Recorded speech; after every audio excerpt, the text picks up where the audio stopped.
Hey guys, hope all of you are doing well and having an amazing week. Congratulations to all of you on drafting an awesome fantasy football team and for completing week one of fantasy football.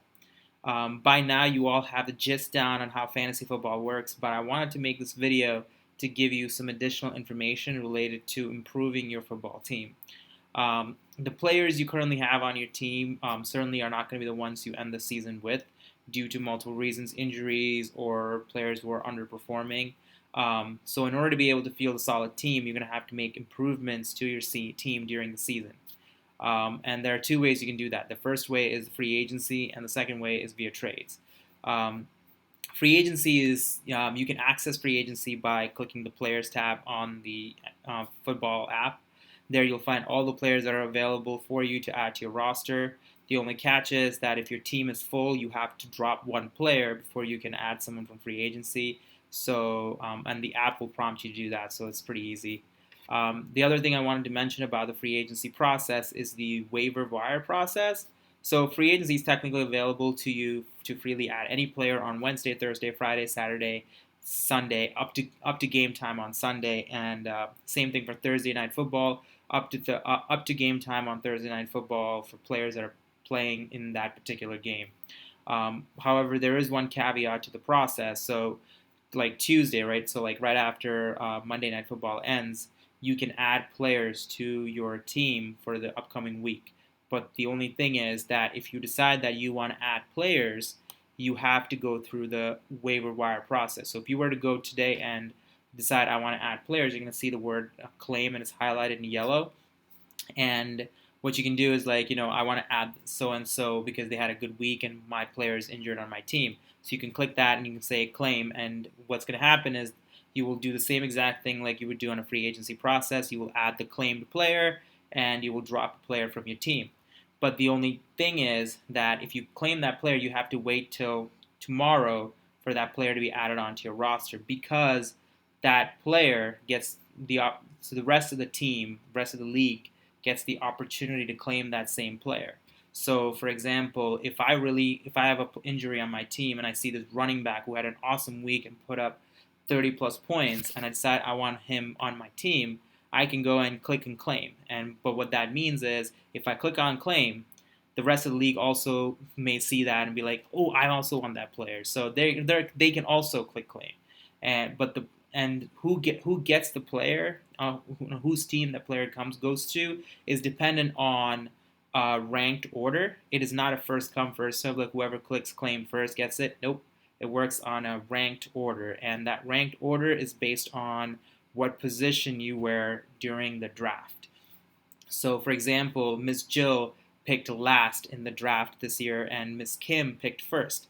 So, when you look at the waiver wire rankings, Miss Jill will get the first pick for the waiver claim. So, like if she wants this great running back who put up 32 points, and she decides she wants to claim that player, and she puts it, and Miss Kim sees the same thing and she wants this player as well, she claims it. The the player goes to Miss Jill because Miss Jill was ranked higher based on the waiver order because she picked last in the draft than Miss Kim was. But now, once Miss Jill gets this player, Miss Jill then goes all the way to the bottom of the waiver wire order, and the next person who was ranked like below her gets bumped up. So every team has the opportunity to go get ranked higher and higher in the waiver wire process. So the best way to figure out where you are in the waiver wire order is looking in your app, in the app. It will tell you exactly where you are. And free agencies are a great way to help improve your team because the good in-season management during the fantasy football season helps you, help you win over the long haul.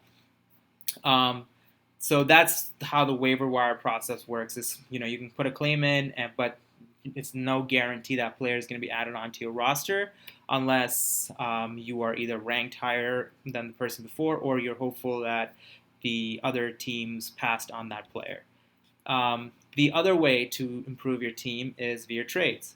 You are allowed to trade with anybody um,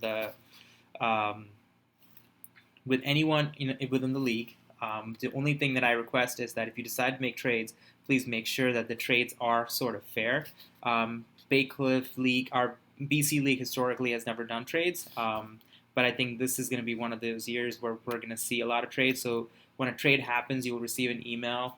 All the league members receive an email saying such and such trade has happened, because it gives all the league members a chance to up to 2 days to veto a trade. So like if you disagree with the trade between two teams because it makes one team really strong, then you have the right to veto that trade. And if 4 league members veto a trade, then the trade is considered invalid. I personally, as the commissioner, will not veto any trades unless the trade is incredibly lopsided, like you're giving away this really great player for someone who's on your bench. Which, if that something like that happens, I hope you will never do that. So, because I think it will be easy to understand the value of the players that you're trading once when you see how the trade works. But you are allowed to trade players. You're allowed to trade them to whomever over the course of the season. You have up until like November 22nd or something like that. That's when the trade deadline is. So trading players are a good way to help improve your team. Highly encouraged, only because we have 14 teams in this league this year. So the free agency is pretty not a lot of great players are in free agency. So it's really hard to go about and say who can I take from free agency. So the only way to sometimes improve your team is through trades. And the other reason trades are highly encouraged is because of the fact that there are 14 team members. Some of you have same multiple players for same position. For example, some of you may have like three tight ends on your roster, which is not really necessary. Most you need is two. There's no way you're going to play the third tight end. Or some of you may have like 3 or 4 quarterbacks on your roster. That might not be necessary. So they are great trade chips to improve other areas of your team. Like if you have a bunch of quarterbacks on your roster, but you don't have a great running back on your lineup, you'd be like, hey, can I trade you this to get a running back? Just again, look at the value of what you're trading. Try to see if you can try to make it fair. And if you're wondering what's fair and what's not fair, you can look it up online if that helps. But trading is obviously a great way to help. It's fun. It's highly encouraged. And I definitely will be sending some of you some trades just because I'm not very happy with my fantasy team and I do want to win. But other than that, I'm hoping there was no other questions or anything like that. If you do shoot, you can send me an email, text, whatever. And then this is the last video that I plan to make related to fantasy football because, Mrs. Annie said it best. This is a cutthroat league, and you want to make sure that there's competitiveness, and everybody is very competitive in this league. So it's very important that I don't give away all the tips and tricks, but I wanted to make sure all of you had enough idea on how this works to help your team win and get the trophy. All right. Hope all of you have a phenomenal week. Thank you. Bye.